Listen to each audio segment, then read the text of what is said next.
come on, get down with the get down. Come on, come on, get down with the get down. Come on, come on. Welcome back to the New England Golf Radio Show, and I'm just going to guess, because it's our last segment ever, Cypress Hill? Artifacts. No idea. Close. Chris is a good guy, man. He's giving me a close on that one. I was nowhere near what he was talking about. I'm JJ Truman. This is New England Golf Radio Show. We are your source for everything golf in New England. Our last segment of the season. Don't worry, we'll be back next season. But Kind of sad. I'm a little bummed out. I'm a little bummed out, but I'm happy at the same time that we have the show still and everything went really well. True. I think it was a great season, a lot of Very fun. good Thanks season. for everybody listening out there. It's been a lot of fun. So let's get right into the Wyndham Championship going on this week. It's in Greensboro, North Carolina at Sedgefield Country Club, an opportunity for guys outside the top 125 to work their way into the FedEx Cup playoffs. It's a par 70 course, 7,100 yards, and if you listen to the show or you pay attention to golf, you know that is short for PGA Tour standards, and really not even that long for amateur standards. I played some courses at 7,100 yards, so these guys are just bombing it around this place, which is fun to watch. They're just wedges into everything, a lot of 3 woods off tees and still having wedges in, so it's a lot of fun. Par 4, 18th, 507 yards, interesting hole. Going to obviously be a factor in the way this thing pans out this afternoon. Requires a solid tee shot, then a solid second shot up the hill to a green guarded by a bunch of bunkers. So that's a tough hole that they have to deal with. And it gives them a little bit of something to think about when they're coming down the stretch, seeing who's going to win this thing. The leader after yesterday is Webb Simpson at minus 15. He shot a 66, 65, 64. Webb is a Wake Forest grad, never won on the PGA Tour. But this is interesting. I think this is a really interesting fact about Webb. Only finished outside the top 25 4 times this year. Wow. Now, talk about Tiger Woods and inconsistency. This guy is that consistent. Only been outside. He's played 19 events outside the top 25 4 times. I mean, that's some really good golf. That's amazing. That's a great year. Yeah. Great. Hasn't won, but had a great year. He's third in FedEx Cup points, which it hasn't won. I mean, that's phenomenal. Drives it really well. Has a solid short game. Pretty good friends with Keegan Bradley, so he's got some confidence after seeing Keegan get it done. I'm sure he's played a lot of golf with Keegan, so guys that were on Nationwide Tour together, so they know each other and know each other's game, and Webb's probably thinking, hey, Keegan got it done. I can play as well as he can. I might as well go out and get it done. Tommy Gainey's in second at minus 13. He's 63 first round, 65 second round, 69 yesterday. I saw him before his round. I saw the interview. He looked confident. Goes to show you what I know about confidence. Goes out, bogeys the first hole. Just kind of goes downhill from there. A 69 on this course for PGA Tour pros is not going to get it done. He's 2 back from Webb Simpson. Interestingly enough, he's a big break contestant. If you watch the Big Break on the Golf Channel, which I think is a great show, gives amateurs a chance to get onto the PGA Tour and play an event. And Tommy Gainey has taken confidence from that and progressed and been a pretty good tour player. Giuliani was on that show, right? Yeah, Giuliani's son, who's also played the New Hampshire Open, was on that show. And not the one with Tommy Gainey, but he's got a really strange-looking swing. If you've seen him on TV, he's got an awkward motion. A former baseball player, you hear the announcers talk about it a lot, and just kind of turns into a baseball swing, but got a ton of power. He's got a solid short game, and most importantly, he really believes in what he does. He's not concerned about the positions or the angles, and he's not in tune with what the golf announcers are saying about his swing, that it's awkward. He doesn't care. He just knows that he can get the ball in the hole. He can hit it where he wants to hit it, and that's the most important thing in this game. So good for him, man. It's good to see somebody like that contend, and he's had a really good year as well. Some other guys that are in the mix: Carl Peterson at minus 12, Ernie Els. Everybody knows Ernie Els. Solid player, major championship winner, and Retief Kusin, another guy who's won a major championship, is in the mix at minus 10. So all those guys in the mix, a really good field this week, which I'm happy to see. I would have loved to see Tiger in the field. I think it would have made it even better, obviously. However, a really good field without him, and really what's turned out to be a good tournament. So you've got those guys in the mix. Chris, you going to pick a winner for me? Can we get this win, and we can talk about it when we come on the air for the Masters next year? We can talk about how we picked winners. Who are you going with? As I said, Webb Simpson leading at minus 15. You got Tommy Gainey at minus 13. Carl Pedersen in the mix, minus 12. Ernie Els, 10. Some other guys kicking around. Who are you going with? I think Webb's been doing so well this year. I didn't realize what you just said just totally blew me away about the finishing outside the top 25 only 4 times. I think this would be a great time for him to finally bust through and win one, so I'm going to go with Webb. I'm going to agree with you. I'm going to pick Webb as well. I think he's got the confidence. He's got a 2-shot lead. The problem is he's got to go out and shoot 65 today, no matter what. I mean, you can't post a 70. There's no holding on in this tournament. You got to be aggressive. I think he'll do that. I think he'll get it done. I think he's a good, solid pick and a guy that you'd like to see win, especially after the season he's had, no question. There's a bunch of guys that could be in or out of the FedEx Cup playoffs. As I said, this tournament serves as an opportunity to get them in there. Camilo Villegas is one of those guys, and he's been pretty much a non-factor this year. We haven't really heard much. He had an injury. He's been up and down here. Did make the switch in equipment, which was supposed to vault him into a top 10 world golf ranking, which hasn't happened, unfortunately. And they switched to what I really like, TaylorMade stuff. So hopefully he can figure that out. But he's hanging around. He's in right now. He's inside the top 25. So if they were end of the golf tournament right now, he'd be in. I think he'll get in. I think he can hang around and have a solid finish today and get in. Patrick Harrington, another guy. This is an interesting story. He's currently out. He's projected to finish 130. He needs to move up 5 spots. Now, him and his wife and his kids and his family they had a trip planned to Atlantis in Hawaii, which, from what I hear, is a phenomenal hotel resort out there in Hawaii. But on the way, they were getting to get ready to play, and the wife said, "No, Patrick, you're going to Greensboro, man. You're going to qualify." Now, how about that commitment? That's awesome. That's great. So he's there.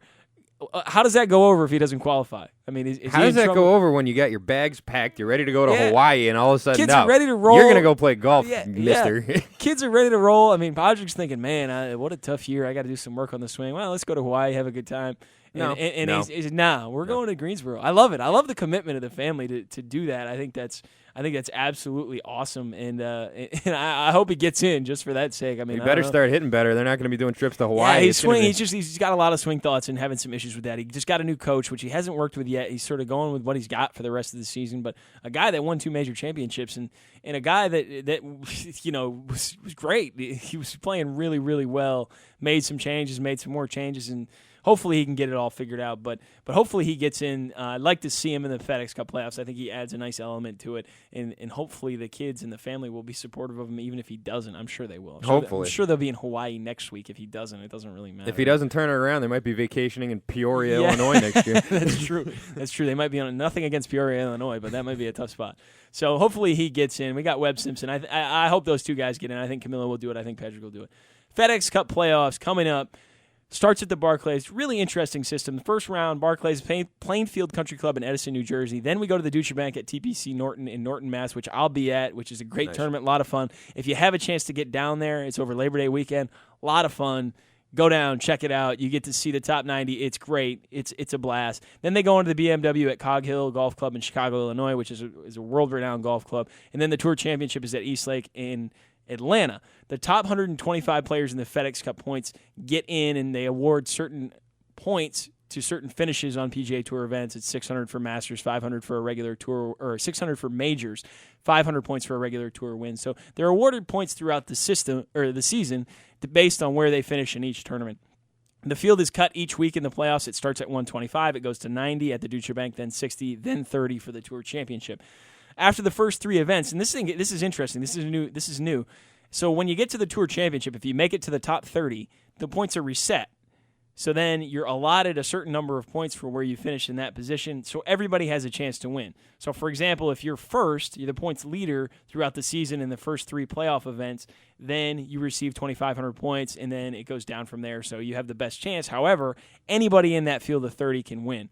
Now, it's a little bit confusing if you don't really pay attention to it. No, wait, you get 25,000 points, or it gets reset? You reset, and then you start with 2,500. So what you did during the season... So it's not really a reset. Well, it's not really a reset, but they allot you a certain number of points. Okay. So, for example, if I was 6,000 ahead of the guy who's in the 30th, they'd have no chance to win because the Tour Champion's only worth 600 points. You see what I'm saying? But you don't lose your advantage completely. No, you don't lose your advantage completely. You get something, but at the same time, it doesn't put you out of reach. So it makes it really interesting that everybody has a chance. What do you think about the system? You like the system? You don't like the system? I think it's an interesting one. It kind of reminds me of like Final Jeopardy, you know? Like you, no matter what, if you come in second, it doesn't matter. You get $2,000. Right. You don't, it's, I don't know, it's weird. It's there's been a lot of thought put into this system. It's been tweaked a bunch of times. I do like the system. What I really like is when you get to the 30, everybody's got a chance. Yeah. You're rewarded for finishing in first or wherever you finish to get to that top 30, but then everybody's got a chance. So you saw Jim Furyk win it last year, and I like that. I like that aspect, certainly. It can get a little confusing if you really try to get into it like I do. Don't worry about it. Just when you watch the Tour Championship, know whoever wins can win. It's great for everyone except the leader after the third day. Right. You know? Yeah. And the winner receives $10 million. Change your thoughts about the system? You like it more now? You like it less? $10 million, not a bad little paycheck. Not like bad. it. I like it. I like the idea that those 30 guys can win $10 million that week. Again, not great for the guy going into the lead who has to reset most of his points. That's right. Now, if that guy was untouchable, had $10 million in the bank, he'd be pretty happy. Yeah. Okay, so we know the system. We know who's going to be in. Who are you picking to win? You got Adam Scott in there, Dustin Johnson, Luke Donald, Steve Stricker, Nick Watney, Webb Simpson. I mean, everybody. Phil's in there. Everybody's in it. Who are you going to take to win the FedEx Cup? This Chris? is my last chance to do this, so So I'm going chance. to pick Nick Watney, and I hope that he wins, and I hope his cousin's very happy. I love it. I love the pick. Nick Watney to win the FedEx Cup. He's currently the leader. He's got the most wins on tour this year, or tied for the most wins on tour. He's got 2. So he's certainly a guy that can get it done. He got some experience winning. He's certainly a good pick. I'm going to go with Adam Scott. Taking Tiger's caddy, I'm going to take Adam Scott to win the FedEx Cup. He's got it rolling a little bit. I think he's got the confidence to get that done. So I'm going to take Adam Scott. Chris going with his guy, Nick Watney. I know KJ will be depressed, but don't worry, KJ. Chris will have plenty of opportunities to pick you next season as we roll through this thing. So as I said, this is our last segment. It's been fun, Chris. I really appreciate it. We want to give thanks to all our sponsors out there. Golf and Ski Warehouse, great place. Go there, get fit. They got a ton of stuff. Owl's Nest, another great golf course that you can go to and play. A lot of fun. Golf USA Merrimack, great equipment there. Stop by. The New Hampshire Golf Association, which I covered a lot of events this year, and with that, they're doing a great job with what they're doing. Thank you so much for your support. Friel Golf Course Management helped us out with the New Hampshire AM coverage, so thank you to them. Chris, it's been a blast. Everybody out there, thank you so much for listening. We will see you next season, Masters Weekend, so keep track of our picks for us. And thanks for listening. Chris, it's been great. Thank you. See you, JJ.